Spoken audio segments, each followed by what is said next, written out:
Welcome to sauce TV. నేను మీ అభిద్ హుసేన్. మనమైతే కొడవలూరు మండలంలో ఉండేటువంటి కిసాన్ సెజ్లో ఉన్నాము.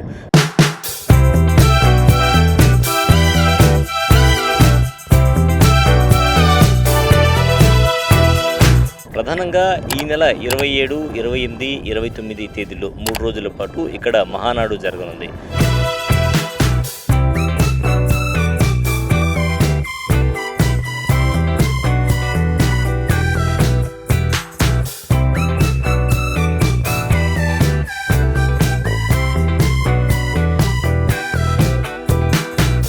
ప్రతి సంవత్సరం కూడా మహానాడు ఎన్టీఆర్ జయంతిని పురస్కరించుకొని మహానాడు కార్యక్రమం నిర్వహించడం జరుగుతుంది. సో ఈ సంవత్సరం మహానాడును 27, 28, 29 3 రోజుల పాటు ఇక్కడ నిర్వహించనున్నారు. మొదట శ్రీకాకుళం అనుకున్నా కూడా ప్రధాని మోదీ పర్యటన నిమిత్తం ఇది వాయిదా పడి ఇక్కడ నెల్లూరుకు షిఫ్ట్ అయిన నేపథ్యంలో నెల్లూరులో చాలా చోట్ల స్థల పరిశీలన చేయడం జరిగింది. రూరల్ ఎమ్మెల్యే కోటమిరెడ్డి శ్రీధర్ రెడ్డి ఆధ్వర్యంలో ఉండేటువంటి రూరల్ నియోజకవర్గంలో కావచ్చు, తర్వాత మిగతా ప్రాంతాలు కూడా చూడడం జరిగింది. సో అన్ని ప్రాంతాలను పరిశీలించిన తర్వాత కిసాన్ సెజ్కి సంబంధించి ఇక్కడ అంటే సుమారుగా 5 లక్షల మంది జనాభా వచ్చేటువంటి అవకాశం ఉన్న నేపథ్యంలో ఇక్కడైతే అన్ని రకాల వస్తువులు ఏర్పాటు చేయవచ్చు అనేటువంటి క్రమంలో కొడవలూరు మండలంలో కిసాన్ సెజ్లో ప్రస్తుతం మహానాడు జరగబోతోంది. సో ఈ 3 రోజుల పాటు జరిగేటువంటి మహానాడుకు సంబంధించి అన్ని రకాల ఏర్పాట్లు చేస్తున్నారు. 5 లక్షల మందికి పైగా కార్యకర్తలు, నాయకులు వచ్చేటువంటి అవకాశం ఉన్న నేపథ్యంలో వచ్చేటువంటి వారికి వస్తువులకు సంబంధించి ఎలాంటి ఇబ్బందులు కలగకుండా ఏర్పాట్లు చేస్తున్నారు. వైద్యపరంగా ఏర్పాట్లు చేస్తూ ఉన్నారు. ప్రజలకు ఎలాంటి ఇబ్బందులు, ప్రజలంటే కార్యకర్తలు కావచ్చు, స్థానికులు కావచ్చు, ఎవరు వచ్చినా కూడా వాళ్ళందరికీ కూడా అన్ని రకాల ఏర్పాట్లు, ఎక్కడ ఇబ్బందులు కలగకుండా ఏర్పాట్లు చేస్తూ ఉన్నారు.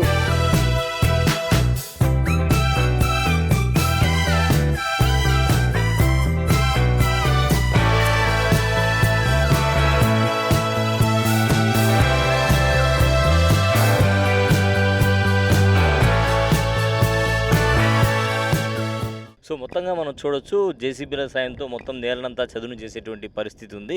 ఎక్కడ ఎలాంటి ఇబ్బందులు కలగకుండా మహానాడు నిర్వహణకు అంటే ఇది ఒక పెద్ద వేడుకగా నిర్వహించేటువంటి అవకాశం ఉంది. కాబట్టి జనరల్గా ప్రతి సంవత్సరం కూడా ఒక మహా వేడుక, తెలుగుదేశం పార్టీకి సంబంధించి ఇది ఒక పెద్ద వేడుక అని చెప్పొచ్చు. ఆ వేడుకలా జరుగుతుంది. కాబట్టి మహానాడు నిర్వహణకు తెలుగుదేశం పార్టీ 20 కమిటీలు ఏర్పాటు చేసింది. ఈ కమిటీల్లో సీనియర్లు, జూనియర్లు అందరూ కూడా ఉంటారు. సో ఈ 27, 28, 29 తేదీల్లో కిసాన్ సెజ్లో ఈ కార్యక్రమం అయితే జరుగుతోంది. ఈ కార్యక్రమానికి వర్కింగ్ ప్రెసిడెంట్గా నారా లోకేష్ నేతృత్వంలో 10 మంది సమన్వయ కమిటీ సభ్యులను ఏర్పాటు చేశారు. పల్లా శ్రీనివాసరావు నేతృత్వంలో ఆహ్వాన కమిటీ, యనమల రామకృష్ణుడు నేతృత్వంలో తీర్మానాల కమిటీ, పయ్యావుల కేశవ్, రామ్మోహన్ నాయుడు నేతృత్వంలో సభా నిర్వహణ కమిటీ, అచ్చెన్నాయుడు నేతృత్వంలో వసతి కమిటీ, ఈ విధంగా అన్ని కమిటీలను ఏర్పాటు చేయడం జరిగింది. సో అన్ని కమిటీల వాళ్ళు తమ తమ విధులు నిర్వహించడం జరుగుతుంది. ఎక్కడ కూడా వచ్చినటువంటి నాయకులకు, కార్యకర్తలకు, ఈ వేడుకకు వచ్చేటువంటి నాయకులకు, కార్యకర్తలకు ఎలాంటి ఇబ్బందులు కలగకుండా చేస్తారు. ఎందుకంటే ఒక ప్రెస్టీజియస్ కార్యక్రమంగా ఇది నిర్వహించడానికి నెల్లూరు అయితే సన్నద్ధమవుతోందని చెప్పొచ్చు. ఏర్పాట్లు కూడా మనం చూడొచ్చు. మొత్తంగా కూడా ఏవైతే చెట్లన్నీ ఉన్నాయో చెట్లన్నీ కూడా తొలగించడం జరిగింది. జంగిల్ క్లియరెన్స్ ఇక్కడ చేయడం జరిగింది. మొత్తానికి టోటల్గా క్లీన్ చేసి వేడుకకు వచ్చేటువంటి వారికి ఎలాంటి ఇబ్బందులు, ఎందుకంటే ముఖ్యమంత్రి ఈ కార్యక్రమానికి హాజరవుతారు కాబట్టి సో మహామహులు వచ్చేటువంటి సందర్భంలో ఎవరికి కూడా ఎలాంటి ఇబ్బందులు కలగకుండా ఏర్పాట్లు అయితే శరవేగంగా జరుగుతూ ఉన్నాయని చెప్పొచ్చు. సో మనతో పాటు Waqf board chairman Abdul Aziz phone లైన్లో అందుబాటులో ఉన్నారు. వారితో మాట్లాడదాం. సార్, ఏర్పాట్లు ఏ విధంగా జరుగుతున్నాయి సార్ మహానాడుకు సంబంధించి? మహానాడుకు సంబంధించిన ఏర్పాట్లన్నీ గత 3 రోజుల క్రితం స్టార్ట్ అయ్యాయండి. జంగల్ క్లియరెన్స్ కాడి నుంచి మనం శంకుస్థాపనగా చేశాము. రేపు 13వ తారీఖు అందరితో కలిసి కమిటీస్ తో అందరితో మీటింగ్ ఉంది. సో ఆ కమిటీస్ అన్ని ఆల్మోస్ట్ ప్రతి కమిటీకి ఒక పర్ఫెక్ట్ గా వాళ్ళకు ఒక గైడ్ లైన్స్ ఇచ్చున్నారు, ఎవరు ఏం పని చేయాలనేది.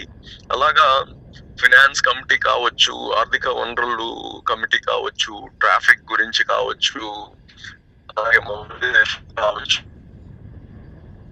అలంకరణ కావచ్చు, రిసెప్షన్ కావచ్చు, ఇలాగా ఇదొక స్టాండర్డ్ ప్రోటోకాల్ పైన జరగద్ది. 40 సంవత్సరాల నుంచి చేస్తున్నారు కాబట్టి ఇక్కడ గాని మనకు యాక్చువల్ గా చాలా మంచి స్థలం ఇది. వి హ్యావ్ అరౌండ్ 2500 acres పైన ఉంది. కాబట్టి అన్ని ఒకే దగ్గర ప్లెంటీ ఆఫ్ స్థలం ఉంది కాబట్టి అవన్నీ ఏర్పాట్లు చేస్తున్నాము. మెయిన్ గా అక్కడ ఏంటంటే జంగల్ క్లియరెన్స్, తర్వాత వచ్చి ఆ స్థలం కొద్దిగా అప్ అండ్ డౌన్స్ ఉన్నాయి, దాన్ని ఇప్పుడు రెడీ చేస్తున్నాము. మీరు చూస్తుంటారు నేను ఒక 3 రోజుల ముందు ఎలాగుంది, ఇప్పుడు ఎలాగుందో. సో ఇవన్నీ ఏర్పాట్లు ఇంకా ప్రతిరోజు మెయిన్ గా ఏంటంటే traffic is one of the main concern. దాంతో అనేక సార్లు ఇప్పుడు కూర్చున్నాము పోలీస్ వాళ్ళతో. ఇంకా గానీ అదొకటే one of the major issue. ప్రజలకి రోడ్డు పైన ఇబ్బంది లేకుండా ట్రాఫిక్ ని ఎలా చేయాలి, ఎటు డైవర్ట్ చేసుకోవాలి, ఇది వన్ ఆఫ్ ది ఇంపార్టెంట్ అక్కడ.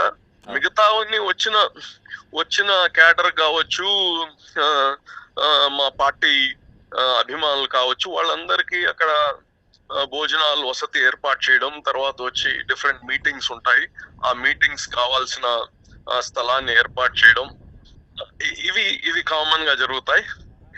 ఇవి ఈసారి చాలా 7 లక్షల మందిని పూలప్ చేయాలనేది ఒక ఆలోచనలో ఉన్నాం. నెల్లూరులో ఎప్పుడు చేయలేదు ఇది. ఈ 44 సంవత్సరాల్లో ఒక అవకాశం నెల్లూరు జిల్లాకు వచ్చింది మొట్టమొదటిసారి. అందరూ మంత్రి నారాయణ గారు, ఆనం రామనారాయణ రెడ్డి గారు, అలాగనే ఎంపీ వేమిరెడ్డి ప్రభాకర్ రెడ్డి గారు, అక్కడ స్థానిక ఎమ్మెల్యేస్ అందరితో కలిసి, ఈ రవిచంద్ర గారు జిల్లా అధ్యక్షులు, స్థానిక ఎమ్మెల్యే ప్రశాంత్ రెడ్డి గారు, అలాగా అందరు ఎమ్మెల్యేస్ ప్రతి ఒక్కరు కలిసి ఈ ప్రోగ్రామ్ ని కొద్దిగా ప్రెస్టీజియస్ గా తీసుకొని బాగా చేయాలి.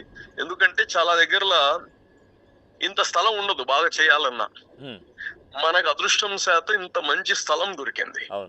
సో కాబట్టి దీన్ని అన్ని విధాలుగా అదే ప్రోగ్రామ్ నెల్లూరు నగరం లోపల పెట్టుంటే మేము 1,00,00,000 కన్నా ఎక్కువ నెల్లూరు బేర్ చేయలేదు, ఇది ఉండే స్థలాలు, రోడ్స్, ఇవన్నీ. కాబట్టి అక్కడ పోబట్టి మేము ఇప్పుడు అది 7 lakhs కి స్కేల్ అప్ చేసాము. బహుశా ఇప్పుడు దాకా చేసిన 40 సంవత్సరాల చరిత్రలో ఇది ఒక కొత్త హిస్టరీగా మారబోతుందని కానీ తెలియజేస్తున్నారు. అంటే ఇంతమంది జనాభా వస్తున్నప్పుడు ఏర్పాట్ల విషయంలో కూడా ప్రత్యేక శ్రద్ధ తీసుకోవాలి. అంటే మీరు అన్నట్టు ఇది తెలుగుదేశం పార్టీ పండుగ. అవును, ప్రజల పండుగ. ఎందుకంటే నేను ఎందుకు ప్రజల పండుగ అంటున్నానంటే, జనరల్ గా మన సమస్యలన్నీ నేను గాని మీ ప్రజలే కదా, మన సమస్యలన్నీ చట్ట సభల్లో మాట్లాడతారు మీ ఎమ్మెల్యేలు. ఎంతమంది? 175 మంది. ఇక్కడ అలా కాదు. మీ ఇంటి పక్కన ఉండే కార్యకర్త కాడి నుంచి సమస్యలు తీసుకెళ్లి మాట్లాడే వేదిక ఇది. ఈ సమస్యలన్నీ ప్రతి సంవత్సరం గాని ఈ సమస్యలన్నీ తీసుకొని తీర్మానాలుగా చేసి ఈ తీర్మానం చట్టసభల్లో తీసుకెళ్లేటట్టుగా చేసే ఒక గొప్ప కార్యక్రమం ఇది. ఇదేదో మా పండగ కాదు, ఇది ప్రజల యొక్క పండగ.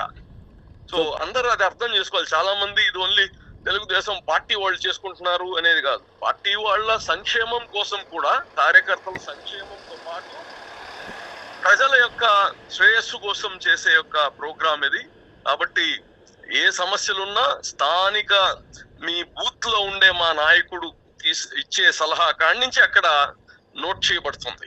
సో ప్రత్యేక తీర్మానాలు ఏమన్నా ప్లాన్ చేసి ఉన్నారా ఆల్రెడీ? ఇప్పటికే ఏమన్నా ముఖ్యమంత్రి దృష్టికి తీసుకెళ్ళడానికి, పార్టీ అధినేత దృష్టికి తీసుకెళ్ళడానికి?